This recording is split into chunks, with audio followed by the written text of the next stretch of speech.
మొత్తం వ్యవస్థను కొండబెట్టుకున్నాం మనం. అగౌరవించడం కొన్ని కులాలని, కొన్ని వృత్తులని, కొందరు మనుషులని, అసలు సగం జాతి మొత్తం స్త్రీలని అవమానించామండి. క్షమాపణ కోరుతున్నానమ్మా మిమ్మల్ని. భారతీయ సంస్కృతి తరఫున అవమానించాం, మమ్మల్ని క్షమించండి. యావత్తు స్త్రీ జాతి క్షమించండి. నేను చూశాను నా కళ్ళతో ఆడాళ్ళు పండుగ. ఆడదాని నీకెందుకు లోపలికి పో, పెడబుద్ధులు ఉంటాయి మీకు, ఆడదాన్ని నమ్మద్దు అని పుస్తకాల్లో రాసి ప్రచారం చేశారు. కానీ నా జీవితం మొత్తం మీద నమ్మదగిన ఆడవాడు చాలా మంది ఉన్నారు.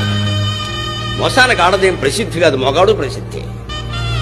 ఏడిపించుకు తిన్నారే, జుట్టెట్టు కొట్టారే, ఆడపిల్లల కంటే చంపేసినంత పనిచేశారే. అది నా జాతి చేసిందమ్మా, నా పండితులే చేశారు, నా గ్రంథాలే చేసి. నేను క్షమాపణ కోరుతున్నా, చెప్పించకండి అమ్మా. సీతాదేవిని కూడా ఆక్షేపించిన దుర్మార్గుడు మగవాడేనమ్మా, ఆడదు కాదు. ఇన్ని అన్యాయాలు నిమ్న వర్గాల వారికి, బలహీన కులాల వారికి, స్త్రీలకి చేసేసి ఈవేళ మా మతంలో ఉండండి, మా మతంలో ఉండండి కాళ్ళు ఎట్టుకుంటే ఎవడుంటాడండి? సరిగ్గా ఉంటే ఉంటారు అందరూ. జరుగుతున్న విషయం అది గుండె బద్దలవుతుంది గుర్తొస్తే విషయాలన్నీ.